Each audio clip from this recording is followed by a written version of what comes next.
네, 안녕하세요. 지역 봉사와 실천을 강의하게 된 이충웅 교수입니다. 여러분들과 함께 한 학기 동안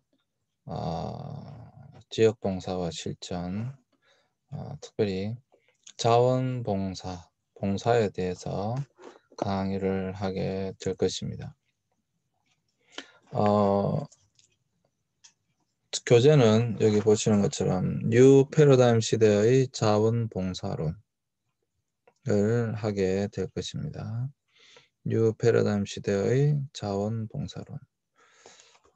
이 책은 학제사에서 나온 것이고요. 강의 계획서에 있으니까 여러분들이 필요하시면 구입하시면 될 것 같습니다. 뭐 꼭 사야 되느냐? 계속 온라인으로 수업을 할 것 같으면 뭐 굳이 사야 될 것 같지는 않아요. 꼭 안 사도 뭐 괜찮을 것 같습니다. 그래도 뭐 필요하시면 여러분들이 사셔도 나쁘지는 않는 것 같습니다. 네. 사셔도 괜찮을 것 같아요. 근데 꼭 뭐 반드시 사야 되고 그런 건 아닙니다. 온라인 수업이기 때문에 여러분들이 이 수업 시간에만 충실히 여러분들이 해 주셔도 충분하다라는 생각이 듭니다. 뭐 대부분 학생들이 이제 학점에 관심이 많은데요. 뭐 학점은 특별히 여러분 걱정하지 않으셔도 될 겁니다. 본래 학점 잘 주는 교수입니다. 이 과목뿐만 아니라 학점은 뭐 아주 여러분들에게 잘 나갈 거고요. 단지 여러분들이 조심하셔야 될 것은 이게 온라인 수업이다 보니까 출석을 여러분들이 이 수업을 들어주셔야 됩니다. 이 수업을 여러분들이 들어주시지 않으면 어떻게 할 수가 없어요. 그렇기 때문에 그것만 좀 여러분들이 신경 써 주시면 뭐 F 나갈 일은 없을 거고요. D도 없습니다. 네. 굳이 제가 여러분들에게 D를 줘야 될 이유가 없죠. 학점은 최하 C부터 뭐 A, B 이렇게 나가게 될 겁니다. 사실 상대평가이기 때문에 어쩔 수 없이 제가 여러분들에게 그렇게 하는 것인데요. 어쩔 수 없어서 뭐 어쨌거나 여러분 학점은 특별히 너무 걱정하지 않으셔도 된다. 그리고 이게 교양 과목이기 때문에 말 그대로 교양답게 여러분들이 이 수업에 참여하시면 될 것 같습니다. 전공이라면 전공은 여러분들 항상 신경을 써야 되는데 교양 과목이니까 말 그대로 여러분들의 교양을 쌓는 거니까 그의 목적에 맞게 여러분들이 이 수업에 들어오시면 될 것 같습니다. 그냥 편안하게 들어오시면 되고요. 뭐 시험이 특별히 어렵거나 전혀 그렇지 않습니다. 시험도 어렵지 않으니까 어렵지 않을 것이고요. 그래서 그냥 여러분 정말 편안하게 들어오시면 되겠습니다. 아시겠죠? 특별히 여러분 뭐 고민 안 하셔도 될 것 같아요. 그냥 편안하게 들어오시라 라고 하는 것을 여러분들에게 말씀드리고 싶습니다. 본래 이게 이제 대면 수업으로 강의실 수업하면 오리엔테이션만 하고 보통 첫 시간은 마치는데 이게 또 이 온라인 수업은 그렇게 할 수가 없어요. 그래서 수업을 또 다 해야 됩니다.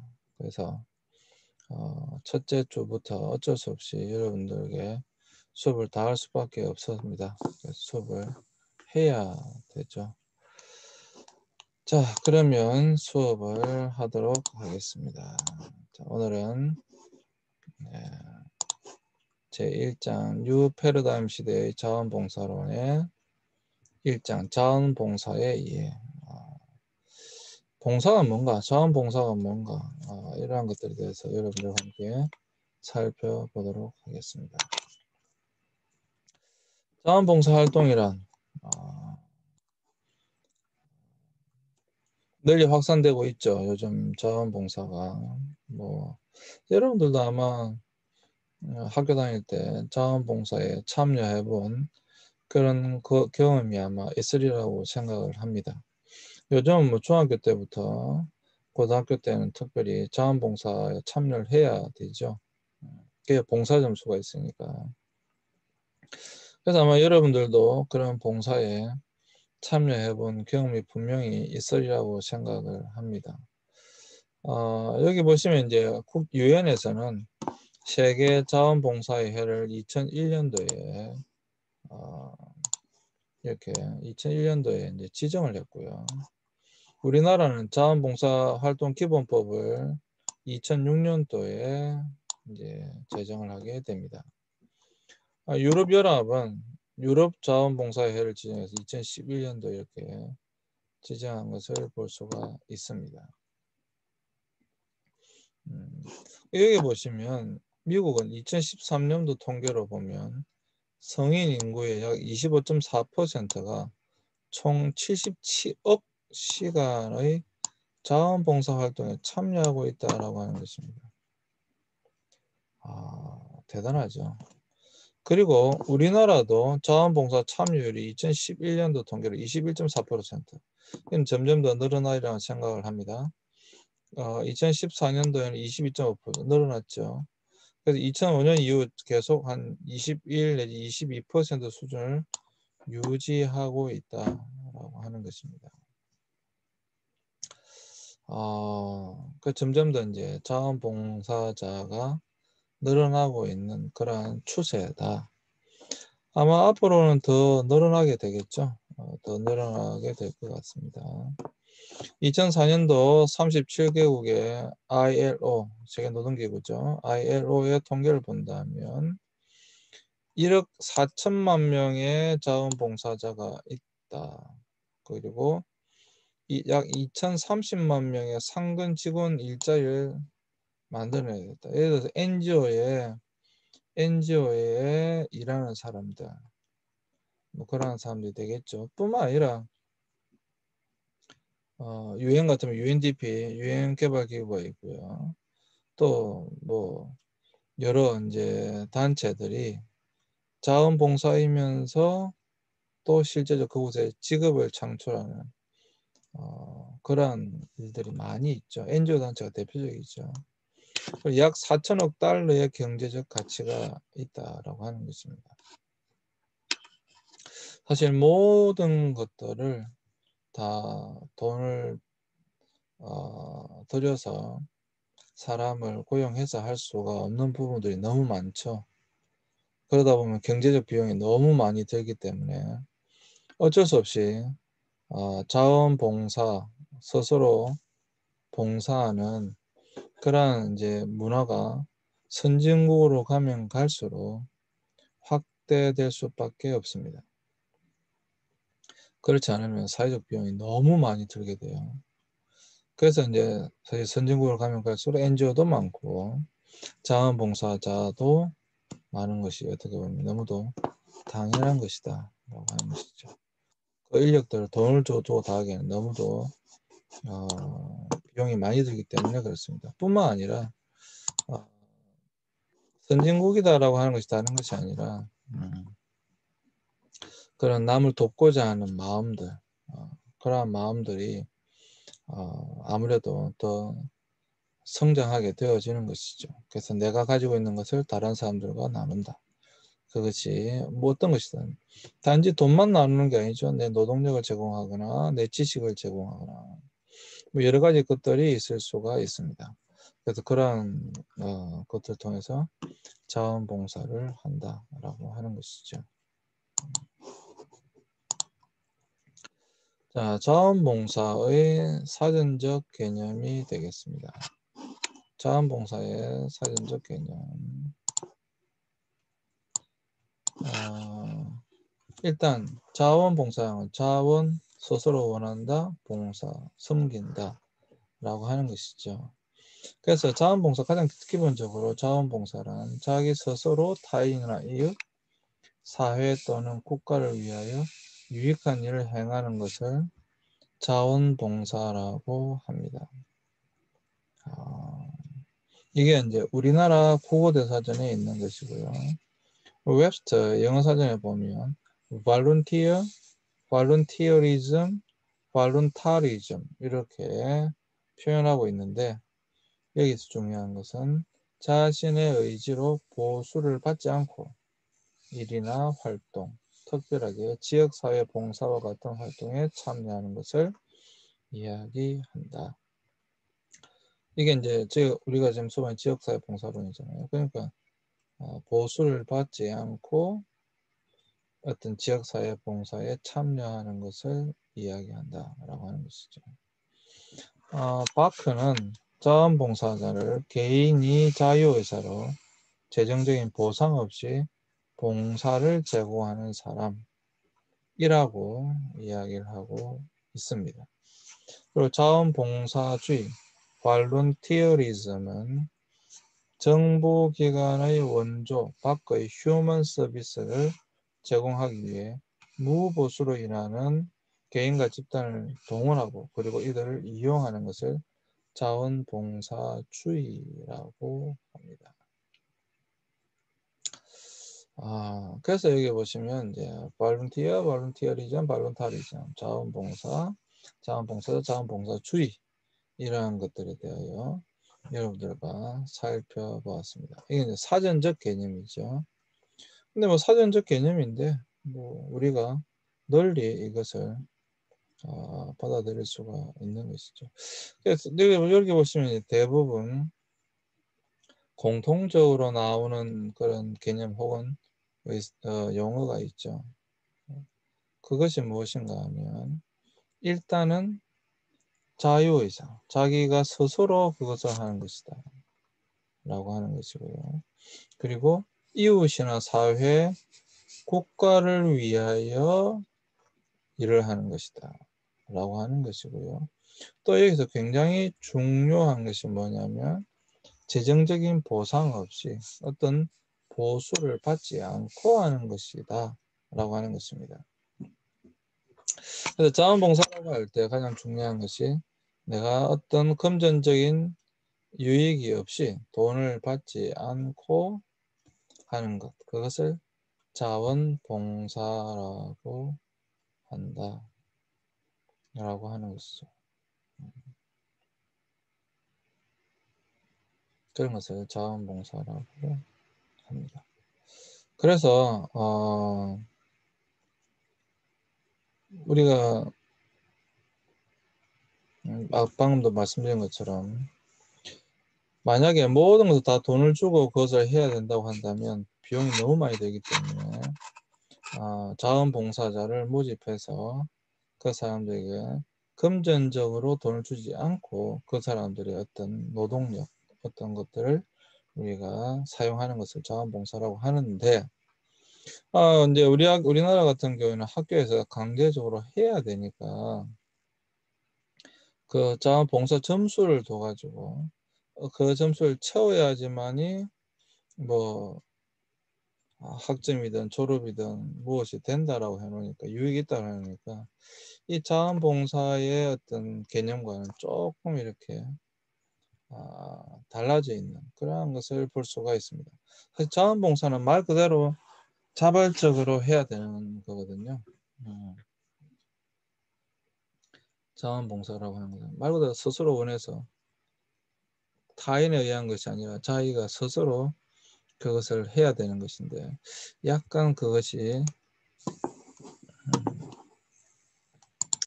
좀 변질되어 있는 것을 우리는 보고 있죠. 물론 그것을 통해서라도 자원봉사라고 하는 것에 대한 어떤 기쁨이나 의미를 배울 수 있으면 또 괜찮은데 사실 강제적으로 했을 때 그러한 의미를 배우기는 뭐 그렇게 쉽지는 않겠죠. 자, 자원봉사의 개념 및 정의 굉장히 많은 나라들에서 하는 것을 볼 수가 있습니다. 근데 영국 같은 경우는 가까운 친척 이외의 누군가, 개인의 단체인데 또는 환경에 유익하도록 무보수로 시간을 활용하는 모든 활동. 그러니까 가까운 친척에게 하는 건 봉사가 아니다. 자원봉사 아니다. 이런 거고요. 캐나다에서는 무보수로 자선단체나 비영리단체를 대표하여 서비스를 향하는 사람, 학교, 종교단체, 스포츠나 지역연합을 정하는 모든 무보수 지원이 포함된다. 무보수. 이게 중요한 거죠. 무보수. 덴마크에서는 비영리 기관을 통해 무보수로 행하는 것. 비영리 기관을 통해 무보수로 행하는 일. 그것을 자원봉사라고 한다. 미국에서는 개인이나 집단이나 지역사회에서 다양한 사회 문제의 영향을 예방, 통제하고 개선하기 위해 존재하는 공공과 민간의 다양한 조직 활동에 또 보수 없이 자발적으로 참여하는 행위라고 되어져 있습니다. 호주에서는 지역사회와 자원봉사자에게 유익이 되고 어떠한 강요도 없이 자원봉사자의 순수한 자유의지에 의해 수행되며 금전적 보상을 받지 않으며 비영리 기관이나 비영리적 목적의 행사에서 수행되는 활동이라고 말하고 있습니다. 멕시코에서는 개인이 자유의지를 가지고 타인의 이익을 위해 시간을 투자해 봉사하는 활동으로 이윤이나 금전적 대가를 받지 않는 것이다 라고 이야기하고 있습니다. 에스토니아에서는 자유의지와 무보수로 시간, 에너지, 기술을 지원하고 주로 공익과 사회이익을 위해서 수행되는 활동으로 자기 가족을 위한 활동은 자원봉사에 포함되지 않는다. 유엔에서는 금전적 보상이 주된 동기부여가 아닌 자유의지에 의해서 공공선을 위해 상호원조와 자립, 공식적인 봉사와 다른 형태의 공공참여를 포함하는 광범위한 활동을 이야기합니다. 여기서 유엔은 조금 더 확단시킨 것을 볼 수 있죠. 다른 곳에서는 다 보시면 일단 무조건 무보수인데 여기는 무보수는 아니라도 금전적 보상이 주된 동기부여가 아니고 그렇게 약간의 보수가 지급돼도 된다. 뭐 이런 것을 이야기하고 있는 거예요. ILO 세계노동기구에서는 가까운 친지 이외의 사람들에게 유익이 되며 무보수로 행해지는 일체의 활동이나 서비스를 자원봉사라고 한다 라는 것입니다. 자, 또 말씀드리지만 대부분의 공통점이 스스로 원해서 무보수로 일하는 것을 우리는 볼 수가 있겠습니다. 그렇죠? 그래서 뭐 자연스럽게 그렇게 보시면 될 것 같아요. 각 나라에서 이야기하는 것들이 특별히 많이 다르지 않다라고 하는 것이죠.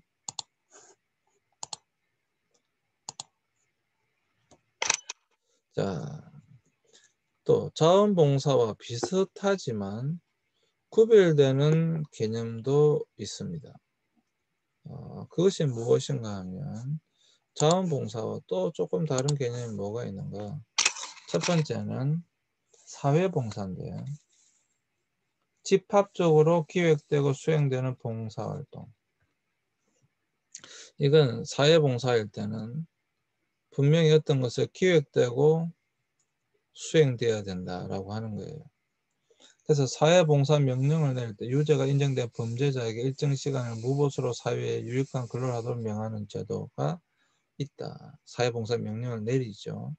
근데 또 자발적 참여주의, 이건 또 무슨 뜻인가 하면 자원봉사보다는 보다 일반적 용어로서 실제 사회에 혼용되어 사용되어지고 있다. 그리고 자선사업은 박애정신이란 개인적 자비심에서 비롯한 행동으로 특별한 기술을 필요하지 하지 않는다. 돕기만 하면 된다 이 말이죠. 그래서 사회봉사는 집합적으로 기획 및 수행되는 것이고 자원봉사가 있는 차이점은 자유의지를 통한 자발적 활동이라고 하는 것이고요. 자발적 참여주의는 사회 내에서 자발적으로 이루어진 모든 활동인데 자원봉사주의는 자원봉사자와 자원봉사 활동과 관련된 것을 지칭할 때 차이가 있다고 하는 것이고요. 자선사업은 파괴정신에서 비롯된 행위이고 가치 부여를 하지 않는데 특별한 기술도 필요가 없습니다. 근데 문제의식과 가치를 부여해서 사람과 사회를 변화시키는 활동을 자원봉사라고 한다. 그런 약간의 차이점들이 있다. 그러나 사실 크게 우리가 이런 것들을 너무 구분할 필요는 없다 라고 하는 것이죠. 용어적 사실 약간의 차이점들에 대해서 말씀드린 것 뿐입니다. 여기서 이제 자원봉사라고 할 때 철학적 배경, 자원봉사 동기의 주요한 근거가 된 배경들이 있는데 이거는 조금 우리가 알고 지나갔으면 좋겠습니다. 이 시간에서 본다면 어떻게 보면 이 부분이 가장 중요할 수도 있겠다라고 하는 것인데요. 첫 번째는 종교적 윤리입니다. 자유롭게 베푸는 행위로서 소외된 이웃들의 당면한 욕구에 대항하여 주고 베푸는 행위. 이기적이지 않고 직접적인 도움의 행위. 그렇죠. 자원봉사가 사실 어디로부터 나왔는가를 살펴본다고 한다면 대부분 종교에서 나왔습니다. 그건 뭐 두말할 필요가 없죠. 우리나라만 하더라도 전통적으로 종교에서 남을 도울 때 나에게 유익이 있다라고 하는 이 종교적 가르침, 종교윤리적 가르침이 대부분 우리가 남을 돕게 하는 그런 가장 기본적인 배경이 되어지는 것이죠. 뭐 기독교도 마찬가지고 불교도 마찬가지고 이슬람교도 마찬가지고 여러분들이 알고 있는 사실 모든 종교는 다 남을 돕게끔 되어져 있습니다. 박애정신, 인도주의적 도덕과 윤리에 기초하여 소외되고 공고한 이웃을 차별 없이 두루 사랑하고 원조하는 생각. 우리의 마음속에 남을 돕고자 하는 마음이 있다라고 하는 거예요. 그래서 이제 자원봉사가 된다라고 하는 것이고, 또 상호 부조의 정신. 우리라는 공동체 의식이나 연대 의식의 바탕에서 이루어진대요. 제한적으로 폐쇄성을 갖기가 쉽다. 상호 부조. 사실 가장 우리나라에서 상호 부조의 가장 대표적인 것이 농번기 때 서로 농사를 가서 같이 해주는 거. 그 다음에 지금도 남아있는 결혼식이나 장례식 때 축의금과 부조금을 하는 거. 아주 기본적인 상호 부조의 정신이 될 수가 되겠습니다. 네. 그 다음에 시민 참여의 정신. 민주사회의 생존 및 발전을 위해 자발적인 시민 참여의 정신이 필요하다. 그래서 선진국이 뭔가라고 보면 이 시민 참여 정신이 굉장히 발달된 나라들이 선진국이에요. 그런데 또 이게 시민 참여 정신이 약간 변질되면 어떻게 되냐면 다시 말씀드리면 자원봉사라고 하는 것이 어떤 내 개인적인 금전적 유익이 없이 해야 되는데 이게 이제 자칫 잘못하면 오늘날 많은 그런 부작용들을 보고 있죠. 우리나라만 하더라도 금전적 유익을 위해서 시민 참여를 하는 경우도 많이 있습니다. 그게 이제 변질되는 거죠. 어쨌거나 선진국으로 가면 갈수록 시민 참여의 이 정신이 굉장히 활발하다라고 하는 것은 사실입니다. 자발적 참여주의. 역사적으로 볼 때 동서양을 막론하고 자발적 참여주의는 중요한 가치이다. 그러니까 무엇이든지 스스로 참여하려고 하는 그러한 것들이 있다. 그 밖에 특성에 보면 이타성, 자발성, 무보수성, 자아실현성, 조직성, 교육성, 복지성, 민주성, 개척성, 공공성, 민감성, 창의성, 공동체성, 지속성, 공익성, 무급성, 헌신성, 이타성, 협동성, 전문성. 이게 사실 평화라고 하는 것이 어떻게 보면 이 모든 것들을 합해서 이제 남을 돕게 된다라고 하는 것이죠. 나에게 어떤 금전적 유익이 없다 할지라도 내가 남을 돕게 된다라고 하는 것이죠. 그래서 여러분이 잘 보시면 사실 가장 기본적이 되는 것은 종교심이고요. 종교적 모든 종교의 가르침이 그러니까. 그 다음에 우리 마음속에 있는 어떤 남을 돕고자 하는 박애정신이 분명히 있어요. 남을 긍휼히 여기는 그런 마음 분명히 있습니다. 그리고 서로 돕는 상호부조의 정신도 분명히 있습니다. 그러면서 이제 선진국으로 가면서 시민 참여, 자발적 참여, 그 외에 여러 가지 특성들이 나타나게 된다라고 하는 것이죠. 네, 잠시 쉬었다가 2교시 수업하도록 하겠습니다. 잠시 쉬겠습니다.